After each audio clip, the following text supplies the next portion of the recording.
एक बड़ी खबर सबसे पहले बताएंगे आपको। भारतीय नेवी की शौर्य का एक नया वीडियो जारी हुआ है, वो वीडियो जरूर आपको हम दिखाएंगे, लेकिन बड़ी खबर है ये। आपको बता दें कि आर्मी वेस्टर्न कमांड ने जारी किया है ये वीडियो। आपको बता दें कि सेना के सटीक हमलों से पाकिस्तान में तबाही का ये वीडियो है। किस प्रकार से तीनों सेनाओं की इन्वॉल्वमेंट रही वो एक एक करके सामने आ रहा है और अब नेवी ने ये वीडियो जारी किया है। गुस्सा नहीं लावा, बदले की भावना नहीं न्याय, ये लाइन दी गई है। नेवी का पराक्रम दुनिया ने दम देखा है, लेकिन ये बेहद महत्वपूर्ण वीडियो जो हम आपको दिखाएंगे। आपको बता दें कि किस प्रकार से पाकिस्तान की तबाही में, पाकिस्तान के ऊपर जो अटैक हुआ उसमें भारतीय नेवी का कितना बड़ा रोल रहा। क्योंकि जो ऑपरेशन हुआ ये जॉइंट ऑपरेशन था थल, जल और वायु का। और आपको बता दें कि जो नेवी ने वीडियो जारी किया है वो आपको दिखाएंगे।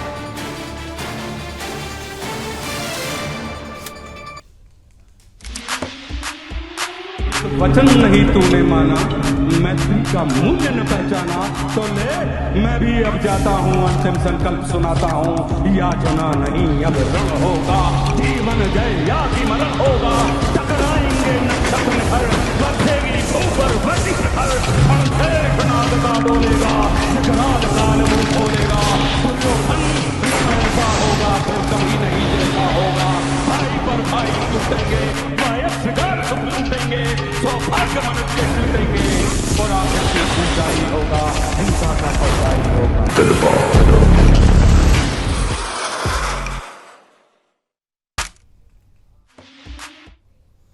तो इंडियन नेवी का ये वीडियो पाकिस्तान के लिए किसी चेतावनी से कम बिल्कुल नहीं। बढ़ेंगे आगे, एक और बड़ी खबर आपको बताएंगे। इजराइल में एयरपोर्ट पर मिसाइल अटैक से जुड़ी ये जानकारी मिल रही है। आपको बता दें कि बेन गुरियन एयरपोर्ट को निशाना बनाया गया है।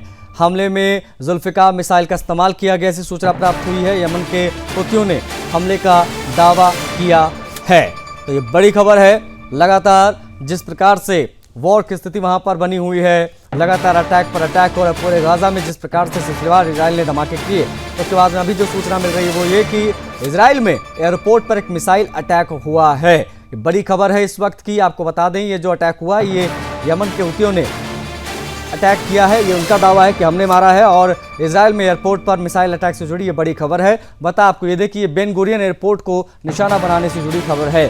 हमले में जुल्फिकार मिसाइल का इस्तेमाल किया गया है। आपको ये भी बता दें कि यमन के हुतियों ने हमले की जिम्मेदारी ली है। तो ये बड़ी खबर है इस वक्त की। अब देखने वाली बात होगी इजराइल इस पर किस प्रकार का रिएक्ट करता है, लेकिन ये बड़ी खबर है इस वक्त की बेन गुरियन एयरपोर्ट को निशाना बनाया गया है जुल्फिकार मिसाइल का इस्तेमाल करते हुए।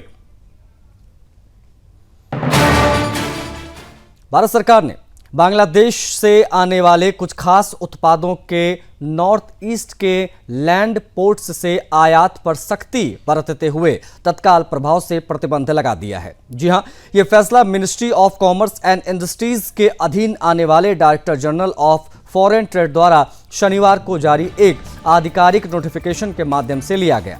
बता दें कि नोटिफिकेशन के अनुसार बांग्लादेश से आने वाले फल, carbonated drinks, process food, cotton, plastic और लकड़ी के फर्नीचर का असम, मेघालय, त्रिपुरा, मिजोरम और पश्चिम बंगाल के नॉर्थ ईस्टर्न लैंड पोर्ट्स का इसके माध्यम से भारत में दरअसल अब तक आयात हो रहा था, जो अब बैन कर दिया गया है। इन तमाम पोर्ट से आयात प्रतिबंधित यानी इंपोर्ट रोक दिया गया है। बांग्लादेश से रेडीमेड गारमेंट्स का आयात अब केवल नहावा, शेवा और कलकत्ता पोर्ट से ही किया जा सकेगा। अन्य सभी लैंड कस्टम स्टेशन और इंटीग्रेटेड चेक पोस्ट से इन वस्तुओं के प्रवेश पर रोक लगा दी गई है। देखिए, इस निर्णय के चलते आपको बता दें कि चंगरा, बंधा और फूलबाड़ी समेत पूरे पूर्वोत्तर भारत में स्थित किसी भी LCS या ICP के माध्यम से इन वस्तुओं का प्रवेश प्रतिबंधित रहेगा। बता आपको ये भी दें कि DGFT ने ये स्पष्ट किया है कि ये नए प्रतिबंध बांग्लादेश से होकर नेपाल और भूटान जा रहे ट्रांजिट सामान पर लागू नहीं होंगे। ये संशोधन भारत की इंपोर्ट पॉलिसी में बदलाव के तहत किया गया है और इसे तुरंत प्रभाव से लागू कर दिया गया है। भारत और बांग्लादेश के बीच में व्यापार को लेकर एक और बड़ा फैसला सामने आया है। भारत सरकार ने बांग्लादेश से आने वाले कुछ प्रमुख उत्पादों के नॉर्थ ईस्ट लैंड पोर्ट्स के आयात पर प्रतिबंध लगाया है, उससे जुड़ी खबर है। ये फैसला ऐसे समय में आया है जब भारत ने पहले ही 9 अप्रैल 2025 को बांग्लादेश को दी गई ट्रांसशिपमेंट सुविधा वापस ले ली थी। 2020 में शुरू की गई इस व्यवस्था के तहत बांग्लादेश को भारतीय बंदरगाहों और दिल्ली एयरपोर्ट के जरिए मिडिल ईस्ट और यूरोप को सामान एक्सपोर्ट करने की अनुमति मिली थी, लेकिन 9 अप्रैल 2025 को भारत ने ये सुविधा समाप्त कर दी, जिससे बांग्लादेश को बड़ा झटका लगा है। 2023 में बांग्लादेश में कुल 38 अरब डॉलर की रेडीमेड कपड़ों का निर्यात किया था। इससे 700 मिलियन डॉलर का माल भारत को भेजा गया, जिसका 93% हिस्सा लैंड पोर्ट्स के जरिए आया था। ये नया फैसला इस इंपोर्ट को सीधे तौर पर प्रभावित करेगा। भारतीय रेडीमेड गारमेंट्स इंडस्ट्री लंबे समय से सस्ते बांग्लादेशी कपड़ों के आयात पर रोक की मांग कर रही थी। भारत और बांग्लादेश के बीच में व्यापार और रणनीतिक रिश्तों के बीच में अब एक राजनयिक बयानबाजी भी सुर्खियों में है।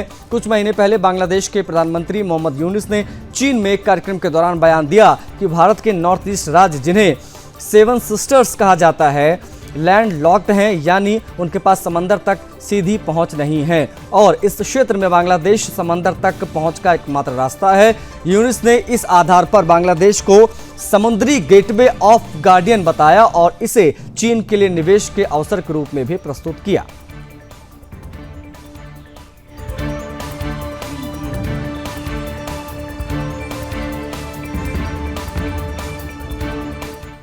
बढ़ेंगे आगे। विदेश मंत्री एस जयशंकर 19 मई से 24 मई तक नीदरलैंड, डेनमार्क और जर्मनी की आधिकारिक ऑफिशियल यात्रा पर रहेंगे। बता दें आपको कि विदेश मंत्रालय ने रविवार को यह जानकारियां साझा की हैं। देखिए, इस यात्रा के दौरान जयशंकर तीनों देशों के शीर्ष नेताओं से मुलाकात करेंगे और बायलैटरल बातचीत होगी, मतलब द्विपक्षीय संबंधों को मजबूत करने की दिशा में बातचीत बेहद महत्वपूर्ण मानी जा रही है। साथ साथ वैश्विक और क्षेत्रीय मुद्दों पर चर्चा भी यहां होगी। MEA के अनुसार इस यात्रा का उद्देश्य भारत के इन 3 महत्वपूर्ण साझेदार देशों के साथ रणनीतिक संबंधों को और गहरा करना। विदेश मंत्री जयशंकर की जर्मनी यात्रा ऐसे समय में हो रही है जब वहां हाल ही में फ्रेडरिक मर्ज ने नए चांसलर के रूप में पदभार संभाला है।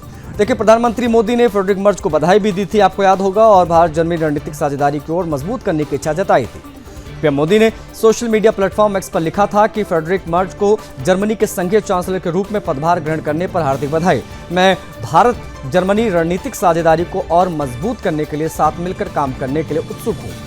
बता दें कि जयशंकर की यात्रा ऐसे समय हो रही है जब हाल ही में पहलगाम में हुए आतंकी हमले के बाद नीदरलैंड, डेनमार्क और जर्मनी ने भारत के प्रति एकजुटता दिखाई थी। डेनमार्क के प्रधानमंत्री मेटे फ्रेडरिक्सन ने हमले की निंदा करते हुए कहा था कि डेनमार्क भारत के साथ खड़ा है और आतंकवाद के खिलाफ उसका समर्थन पूरी तरीके से भारत के साथ बना रहेगा।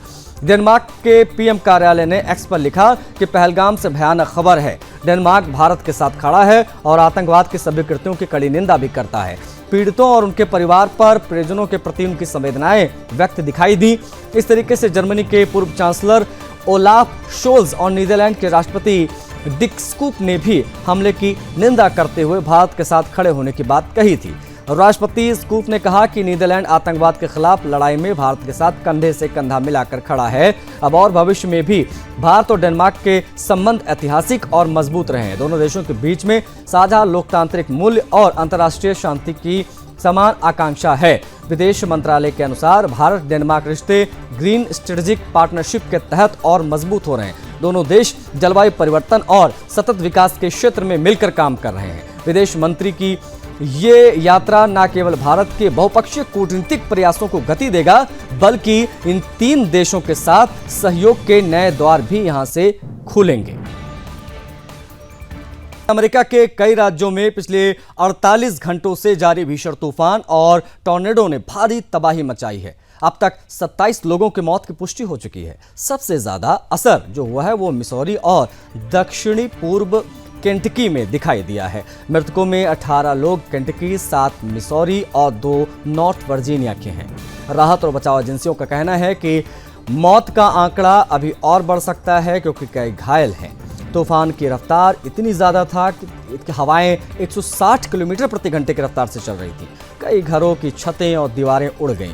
पूरा का पूरा शहर मलबे में तब्दील हो गया। हजारों लोग बेघर हो गए और उन्हें राहत शिविरों में शिफ्ट किया गया। तूफान के दौरान ये सिस्टम भीषण टॉर्नेडो में बदल गया, जिससे जान माल का नुकसान कई गुना बढ़ गया। एक मीडिया रिपोर्ट के अनुसार बीते शनिवार सुबह तक अमेरिका के 12 राज्यों में करीब 6.60 लाख घरों की, करीब 6,60,000 घरों की बिजली गुल हो गई। स्थिति सामान्य करने के लिए एनर्जी कंपनियां लगातार प्रयास कर रही हैं। नेशनल वेदर सर्विस के अनुसार यह तूफान फिलहाल थोड़ा कमजोर पड़ा है, लेकिन अगले कुछ हफ्तों तक बारिश और तेज हवाओं का सिलसिला जारी रह सकता है। विशेष चिंता की बात यह है कि मैक्सिको बॉर्डर के पास में एक और गंभीर तूफान बनने की आशंका जताई गई है। दक्षिण पश्चिम अमेरिका के 2 करोड़ से अधिक लोग इससे प्रभावित हो सकते हैं। संख्या बहुत ज़्यादा है। रिपोर्ट्स के अनुसार ये तबाही ऐसे समय पर आई है जब नेशनल वेदर सर्विस कर्मचारियों की कमी से जूझ रही। जानकारी के अनुसार ट्रंप प्रशासन के दौरान वेदर डिपार्टमेंट में बड़े पैमाने पर छटनी की गई थी, जिससे समय समय पर चेतावनी जारी करने में दिक्कतें आने की आशंका जताई जा रही है। लोगों को सलाह दी जाती है कि तूफान प्रभावित इलाकों से दूर रहें, राहत एजेंसियों के संपर्क में रहें और किसी भी चेतावनी को हल्के में बिल्कुल भी ना लें।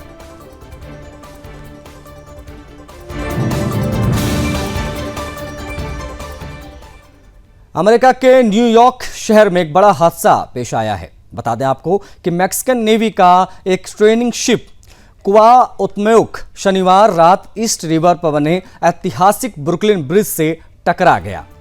ये टक्कर शाम करीब 8:30 बजे हुई। तस्वीरें आई हैं जो हम आपको दिखा रहे हैं।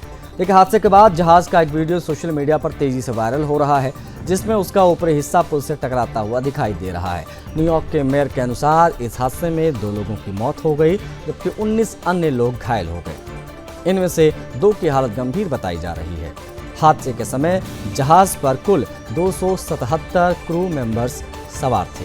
जांच में सामने आया है कि ब्रुकलिन ब्रिज के डेक की ऊंचाई 127 फीट के करीब है, जबकि जहाज के ऊपरी हिस्से की जो ऊंचाई है वो 158 फीट थी।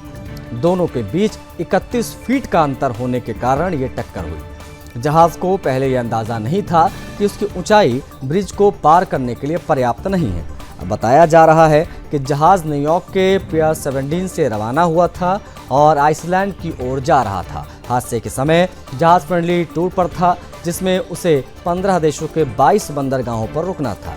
यह हादसा 142 साल पुराने ब्रुकलिन ब्रिज के लिए भी खतरे की घंटी बन सकता था, लेकिन अधिकारियों के अनुसार ब्रिज को बड़ा संरचनात्मक नुकसान नहीं पहुंचा है। फिर भी सुरक्षा जांच जारी है। न्यूयॉर्क की इमरजेंसी क्राइसिस मैनेजमेंट एजेंसी और ट्रांसपोर्ट अथॉरिटी इस पूरे हादसे की गंभीरता से जांच कर रही है। साथ ही ये देखा जा रहा है कि क्या नेविगेशन में कोई तकनीकी चूक हुई है, फिर जहाज के सिस्टम में कोई त्रुटि थी। इन तमाम पहलुओं को बेहद करीब से देखा जा रहा है। ब्रुकलिन ब्रिज से जो जहाज टकराया उससे जुड़ी ये खबर और ये तस्वीर।